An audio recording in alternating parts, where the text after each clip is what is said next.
तो आज जो टॉपिक रही मोस्ट इंपोर्टेंट टॉपिक जदि आपण माने बैंक रे 1 लाख टंका रखुचंती ताहले आपनको केते इंटरेस्ट मिलिबो बा सुध केते मिलिबो ठीक अछि इंटरेस्ट केते मिलिबो या मन रे आपनकर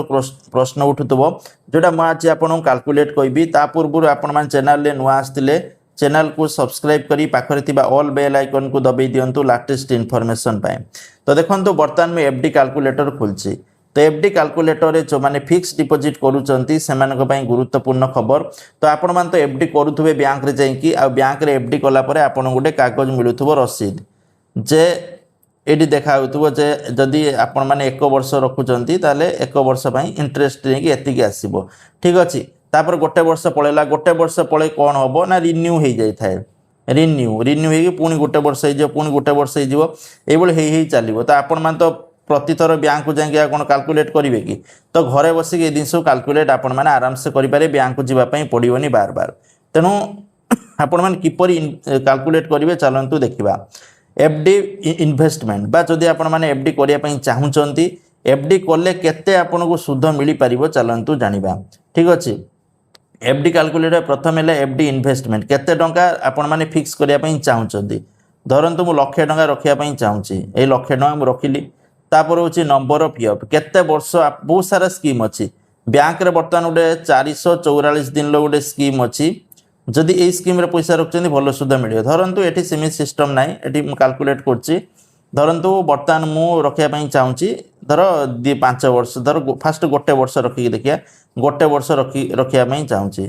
तो गोटे वर्ष ये रखिली सॉरी 11 वर्ष गोटे वर्ष रखिली रख सारा परे रेट ऑफ इंटरेस्ट वर्तमान रेट ऑफ इंटरेस्ट मैक्सिमम 6.7 पाखापाखि रही ठीक अच्छे रखे तापरे कंपाउंडिंग फ्रिक्वेंसी आपण माने मंथ लेबे ना क्वार्टरली नेबे ना ईयरली नेबे प्राय तो ईयरली बैंक रे गले ईयरली मिलिबो ईयरली मंथली भी अच्छी सब प्रकार ईयरली मु कैलकुलेट करी वर्तमान मु कैलकुलेट करूची ठीक अच्छे जदि मु कैलकुलेट वर्तमान करूची आपण माने देख पारथुबे ठीक अच्छे वर्तमान मु लाख टंका जदि एफडी करूची बैंक रे ताले मते गोटे वर्ष को 6700 टंका सुध आसीबो मान टोटल मते लाख 6700 टंका सुध मिली जिवो गोटे वर्ष रे। किंतु जदि आपण माने एईटा को जदि आपण माने एठी ईयरली न करिकी आपण माने कर दे मंथली माने सुधटा मंथली आसीबो पुणी मिलियो ता ना पे कैलकुलेट करिबा जे केते देखंतु यदि मंथली करिवे ताले टिके अधिका आपण को मिलिबो एठी जोड़ी 6700 के मिल 6900 समथिंग मिल तेणु आपड़ जो एफडी करूचंती एफडी जो करूचंती बैंक सब कहे जे कंपाउंडिंग फ्रिक्वेंसी जो अच्छी एटा मंथली रखंतु मंथली रखिले आपन को भलो इंटरेस्ट एठी मिल पारिबो ठीक अच्छे। तो ये मुझे गोटे वर्ष देती जो मैंने धर अधिका रखिया धर 5 वर्ष ये रखापी चाहूँगी तो ये कैलकुलेट करेंगे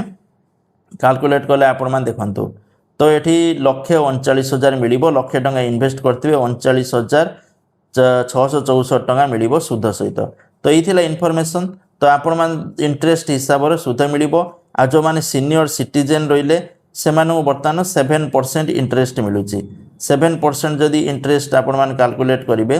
तो आपण मान देख पारे केते मिल टी हल्का अधिका मिल 1,41,000 मिल माने 41,763 मिल जाव इंटरेस्ट। तो ये इनफॉरमेशन तो आपन जदि एफडी करिया चाहूँगी ये फास्ट कैलकुलेट कर दिंतु आपण पार केते पैसा अच्छी केते वर्ष रखिए आ से हिसाब से सुध केते मिल पारिबो तो आपण मान जानि परिबे। एथिला इनफॉरमेशन थैंक यू जय जगन्नाथ।